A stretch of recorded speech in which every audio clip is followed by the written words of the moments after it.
Queridos hermanos, estamos celebrando hoy el Día Bíblico Nacional, porque si no hubiera caído domingo, 30 de septiembre, es la fecha litúrgica de San Jerónimo, que es el traductor de la Biblia al latín, lo que se conoce como la Vulgata, y que fue el texto oficial de la Iglesia hasta su revisión en el año 1979.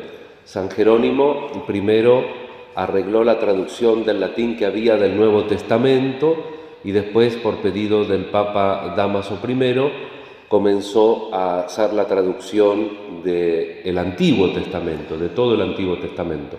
Él sabía hebreo, pero no tanto para hacer la traducción que él quería, así que se retiró a la gruta de Belén, donde nació Jesús, a la cueva de Belén, y allí primero estudió bien el hebreo, se rapó la cabeza hasta aprender bien el hebreo, después se dejó. Yo me rapé la cabeza y no aprendí ningún idioma, pero él le dio resultado y entonces hizo esa traducción que acompañó a la Iglesia, imagínense ustedes, hasta el año 1979. La comenzó a hacer en el año 390 y la terminó en el año 405 de la era cristiana. Vamos a pedir a San Jerónimo que interceda por nosotros para que conozcamos las Escrituras. El Catecismo retoma una frase de él que es muy significativa. Dice San Jerónimo: desconocer las Escrituras es desconocer a Cristo. Y nosotros queremos conocer a Jesús. Y Jesús quiere que lo conozcamos. Por eso hace unos domingos atrás nos preguntándole a los discípulos: ¿quién dice la gente que soy? Tenemos que conocer a Jesús, saber quién es Jesús y escucharlos con la dificultad de todo diálogo. Parecería que hay una corriente interna de incomprensión en los discípulos de Jesús, porque Él va explicando y ellos generalmente no entienden mal o van para otro lado. Fíjense las reacciones también de los apóstoles, ¿no? Santiago y Juan, ¿se acuerdan cuando van a buscar lugar, que iban hacia Jerusalén, entran en Samaria para preparar alojamiento? Como eran judíos y había una enemistad entre los judíos y los samaritanos, le dicen que no hay alojamiento. Cuando se encuentran con el maestro, ¿qué le dicen a Jesús? No nos dieron alojamiento, ¿querés que hagamos llover fuego del cielo? Eran bravos, Y ahora Juan, lo mismo, ve que dos están predicando que no son de los nuestros y que encima expulsan demonios. Claro que acá tenemos que recordar que un poquito antes hay un episodio. Ellos quisieron expulsar un demonio y no pudieron y se lo tuvieron que llevar a Jesús. Y Jesús lo expulsó con una palabra simplemente y le dijo: no, esta clase de demonios se expulsa con mucho ayuno y oración. No pudieron.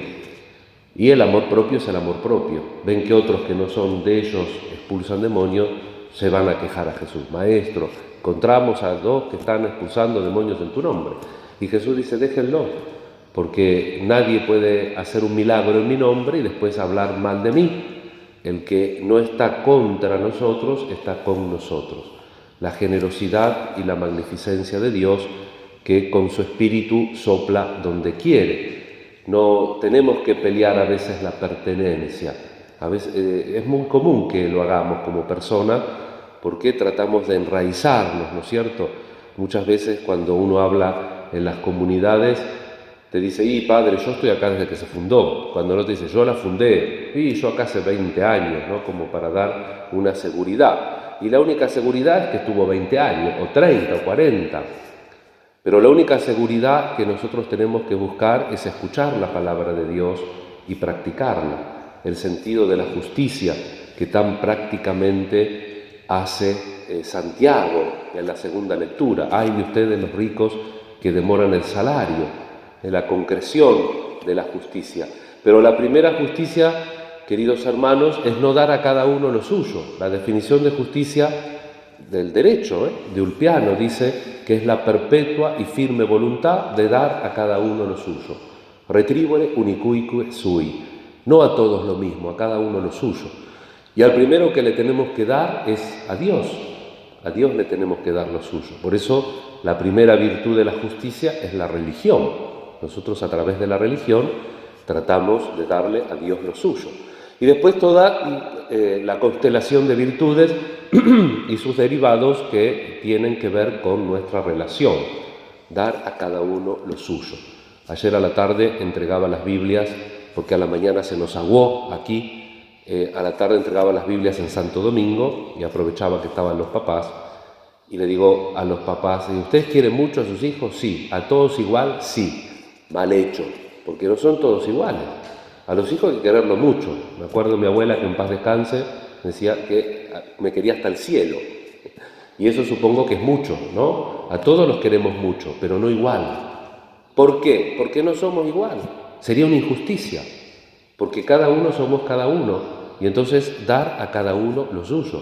Está bien, si un padre y una madre tienen un buen pesar, yo esto lo he escuchado también de muchas familias, dice, bueno, le regalé un departamento a mi hija, ahora le toca regalar un departamento a mi hijo. Bueno, justicia distributiva.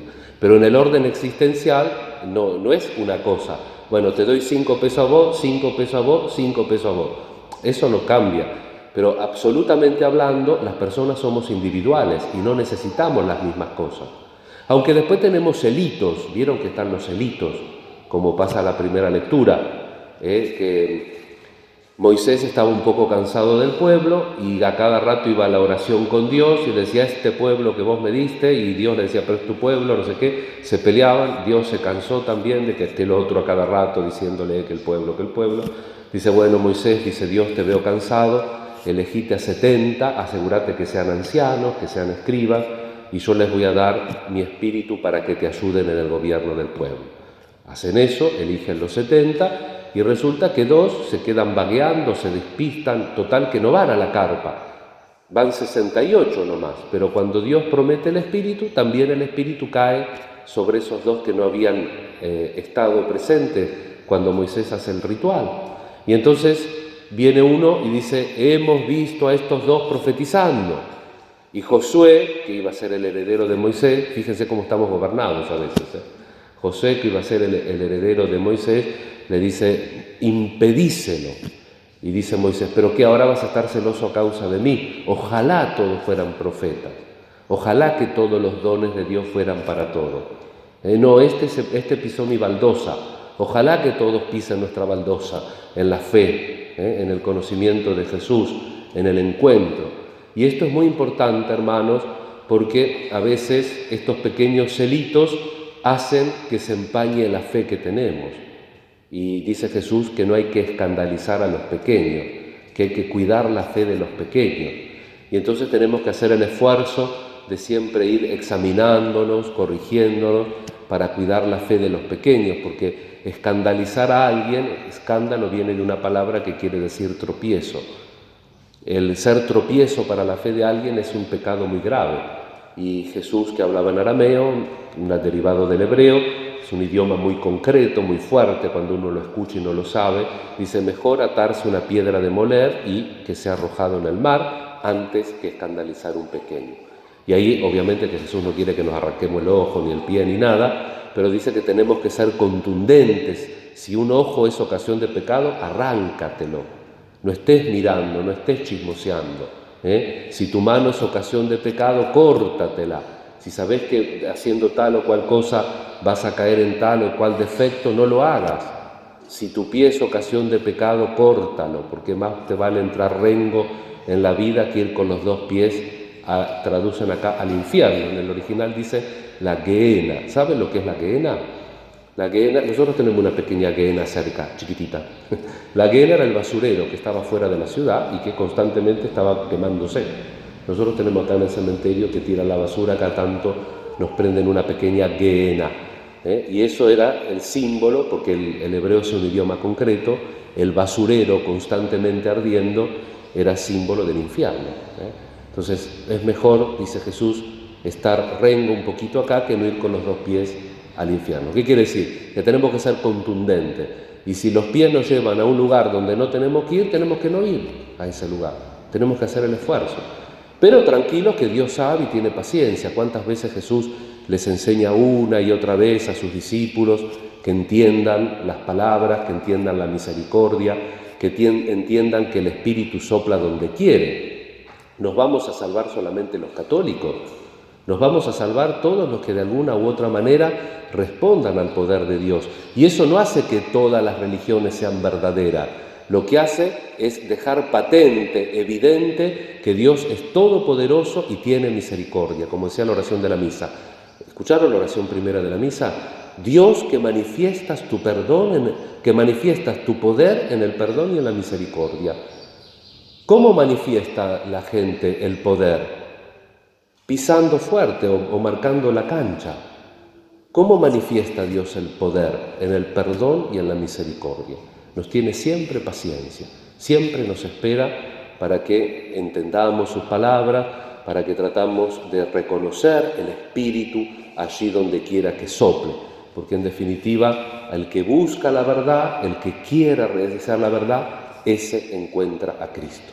Queridos hermanos, amemos mucho la palabra de Dios, leamos la Sagrada Escritura, no como si fuera un oráculo, sino que la Sagrada Escritura nos muestra cómo Dios en el Antiguo, en el Nuevo Testamento, sale al encuentro del pueblo, le propone el proyecto, el designio de su amor, de su perdón, de su misericordia, y vemos también, y nos alecciona, aunque mal de mucho consuelo de tonto, así que hay que tener cuidado, pero vemos cómo al pueblo le cuesta entender, vemos cómo a los discípulos le cuesta entender, vemos también cómo a los profetas, a Moisés, a David, a los grandes hombres de la Biblia, también le cuestan entender, tropiezan, pero siempre están de pie ante el Señor, nuevamente aprovechándose de su misericordia y continuando el camino. Que la Santísima Virgen nos acompañe, nos ayude a profundizar nuestra fe. Pidamos por todas las intenciones y pidamos también la gracia de conocer las Escrituras